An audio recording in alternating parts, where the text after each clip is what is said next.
Flood Control Project in Aswang. Itinayo ang isang dambuhalang flood control project. Matagal ng pangarap ng mga tao ito dahil taon-taon winawasak ng baha ang kanilang mga palayan at kabahayan. Dumating ang mga makinarya, nagbagsakan ng semento at mabilis na itinayo ang matibay na pader na pipigil sana sa rumaragas ang tubig. Ngunit hindi alam ng karamihan, mayroong itinatagong lihim ang lupang pinagpatayuan ng proyekto. Noon pa amang panahon ng mga Kastila, sinasabing doon ay nananahan ang isang lahi ng mga aswang na ginawang taguan ang malalalim na lungga sa gilid ng ilog. Ang mga ito ay hindi ordinaryong aswang. Sila ang tinatawag na mga tagabantay ng tubig, mga nilalang na nagbabantay sa daloy ng ilog na niningil ng buhay tuwing may magtatatangkang hadlangan ang agos. Ang unang pagkakaramdam. Pagkaraan ng ilang linggo mula nang itayo ang flood control, nagsimulang makaramdam ng kababalaghan ang mga trabahador. Tuwing gabi kahit tapos na ang gawain, may maririnig silang malalakas na kalabog na parang pinupukpok ang mga bakal at semento. Ngunit pagkabalik nila kinumagahan, walang bakas ng sira. Ang ilan ay nakakita ng itim na tubig na parang langis na umaagos sa pader, ngunit bigla rin itong nawawala. May isang foreman ang nagkuwento na may nakita siyang babaeng maputla, nakatayo sa gitna ng ilog, nakangiti ngunit wala itong mata, puro itim na butas lang. Nang lapitan niya, bigla itong sumisid at nawala. Kinabukasan, natagpuan ng foreman na wala ng buhay, nakalutang sa tubig at walang laman ang kanyang tiyan. Ang pag-atake, lumipas ang mga araw, sunod-sunod ang pagkawala ng ilang manggagawa. Ang sabi ng mga nakakita, may dumadikit na malalaking nilalang na kulay abo ang balat, mahahaba ang dila at pulang-pula ang mga mata. Nakita raw ng isa na ang mga aswang ay sumusubok sirain ng mismong pader ng flood control para muling dumaloy ang tubig gaya ng dati. Minsan, habang nagpatrolya ang mga tanod ng bayan sa gabi, nakita nila ang buong linya ng flood control na parang gumagalaw. Ang sementong pader ay may mga nakaukit na hugis kamay at kuko na hindi gawa ng tao. Biglang lumitaw mula sa dilim ang mahigit 10 aswang at sabay-sabay silang umatake. Nakapagtago ang ilan, ngunit ang mga naiwan ay pinaghahampas at pinaglalapain. Ang huling labanan, nagdesisyon ang mga opisyal ng bayan na magdala ng albularyo. Si Casimeon, isang kilalang manggagamot na may agimat laban sa masasamang espiritu, ay naglatag ng mga orasyon at nagbuhos ng asin at langis ng niyog sa paligid ng proyekto. Ngunit nang sumapit ang hating gabi, dumating ang pinuno ng mga aswang, isang dambuhalang nilalang na kalahating tao, kalahating buwaya. Ang tinig nito ay parang kulog, open quote, "Ang ilog ay amin, hindi ninyo kami mapipigilan," close quote. Sumiklab ang matinding labanan, nagbuga ng itim na usok ang mga aswang habang sinasalubong sila ng apoy mula sa mga ritual ni Casimeon. Ngunit kahit anong dasal at orasyon, tila walang epekto sa pinuno ng mga aswang. Pagkaraan ng matinding labanan na nagpatumba sa karamihan ng mga aswang, nanahimik ang buong bayan. Ang mga residente ay nagpasalamat kay Casimeon, ang albularyong nag-alay ng sariling dugo upang may sara ang mga lungga sa ilalim ng flood control. Ngunit ang katahimikan ay panandalian lamang dahil may mga palatandaang hindi pa tapos ang lahat. Ang mga palatandaan ng pagbabalik. Isang gabi, matapos ang malakas na ulan, napansin ng mga bantay na parang may nagbibitak sa sementadong bahagi ng flood control. May manipis na linya ng itim na tubig na dumadaloy palabas at sa tuwing tatama sa ilaw ng poste, nagmumukha itong parang dugo. Ilang araw ang lumipas, may mga batang naliligo sa ilog ang biglang nawala. Ang natagpuan lang ng mga tao ay mga damit na puno ng malansang amoy at may bahid ng malalaking kagat. Ang mga matatanda sa baryo ay muling nagbuntong hininga. Open quote, "Hindi sila tuluyang nawala, nakulong lang sila, at ngayon muling nagigising," close quote. Ang misteryosong ingay.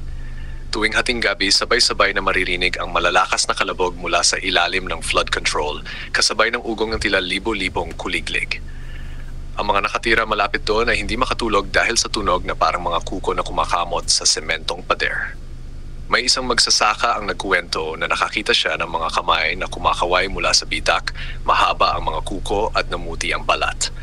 Nang lumapit siya, bigla itong nawala, ngunit kinabukasan, natagpuan ng magsasaka na wala ng laman ang kanyang katawan. Ang pagbabalik ng pinuno.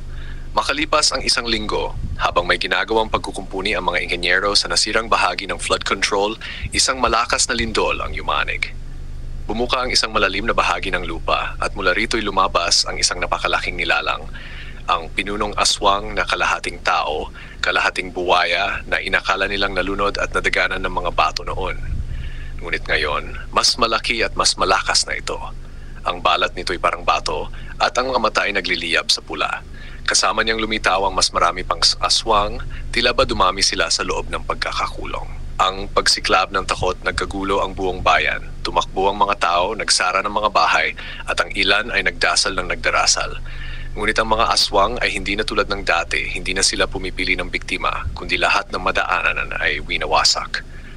Ang flood control, na dapat sana'y proteksyon laban sa baha, ay naging kulungan pala ng mga halimaw. At ngayong nakawala sila, mas matindi ang kanilang galit. Isa-isang pumutok ang mga bitak ng pader at sa bawat pumutok ay may lumalabas na nilalang na gutom. Ang lihim na dokumento. Habang nagtatakbuhan ang mga tao, may isang batang nagngangalang Erwin na nakatakbo ng isang lumang bawol sa dating barracks ng mga trabahador. Nakasulat dito ang mga tala ni Casimeon bago siya nag-alay ng dugo. Nakasaad doon na hindi raw sapat ang isinakripisyo niya.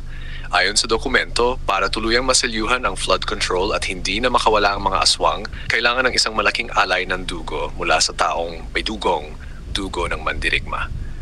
Ngunit sino kaya ang handang magsakripisyo para sa bayan? Mabilis na kumalat ang balita sa buong bayan. Ang flood control na noon ay simbolo ng pag-asa. Ngayon hindi na bumababa ang mga tao sa ilog at tuwing gabi sinasarado ang lahat ng pintuan at bintana. Subalit kahit gaano katibay ang kandado, walang silbi ito kapag sinugod ng mga nilalang na gutom sa laman. Isang gabi, may 3 kabataang nahuli ng dilim habang umuuwi galing palengke. Nang dumaang malapit sa flood control, narinig nila ang huni ng parang sanggol. Ang isa sa kanila ay naakit at lumapit. Ngunit biglang lumitaw ang isang aswang, nakangisi at sa isang iglap, naigapos ang dila nito sa liig ng binata at hinigop ang dugo. Ang dalawa namang kasama ay halos mabaliw sa takot, ngunit nakatakas. Pagbalik nila sa baryo, sinabi nilang mas dumami pa ang mga aswang at tila mas matatalino na sila na ngayon. Ang hula sa lihim na dokumento, si Erwin, ang batang nakatagpo ng bawol ni Casimeon, ay dinala ito sa punong barangay. Pinulong ang mga matatanda at isa-isa nilang binasa ang mga orasyon at babala. Nakalagay doon, open quote, kung sakaling bumalik ang mga tagabantay ng tubig, tanging ang dugo ng may dugong mandirigma ang makapipigil. Isang sakripisyong higit sa sarili, isang dugo na lahi ng mga bayani. Close quote. Naguguluhan ang lahat. Sino ba sa bayan ang may ganitong dugo? Ang paglitaw ng mandirigma kinabukasan, isang matandang babae na halos hindi lumalabas ng bahay ang nagpunta sa kapulungan. Siya ay si Aling Daria, kilala bilang ermitanyo ng baryo.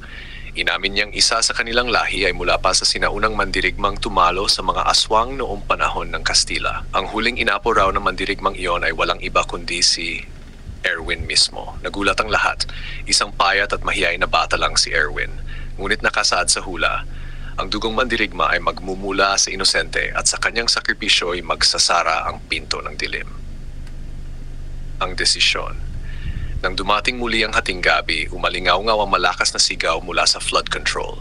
Muling lumabas ang pinunong aswang at ngayong gabi kasama niya ang daang nilalang. Ang mga bahay malapit sa ilog ay winasak nila at isa-isa nilang kinaladkad ang mga tao palabas. Ang mga tao ay nagkakagulo na nang lumapit si Erwin sa punong barangay. Open quote, kung ako ang hinihingi ng pader, handa na akong magsakripisyo. Mas pipiliin kong mawala kaysa makita ang buong bayan na maubos. Close quote. Nag-iyak ang kanyang ina, ngunit mahigpit ang paninindigan na ng pagsasakripisyo.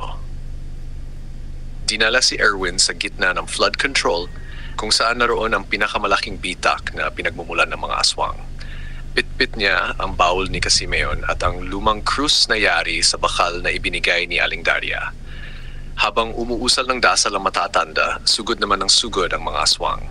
Ngunit bago pa sila makalapit, itinusok ni Erwin ang krus sa kanyang dibdib at ibinuhos ang sariling dugo sa sementadong bitak. Mabilis na lumindol. Umalingaw-ngaw ang nakabibinging sigaw ng pinunong aswang.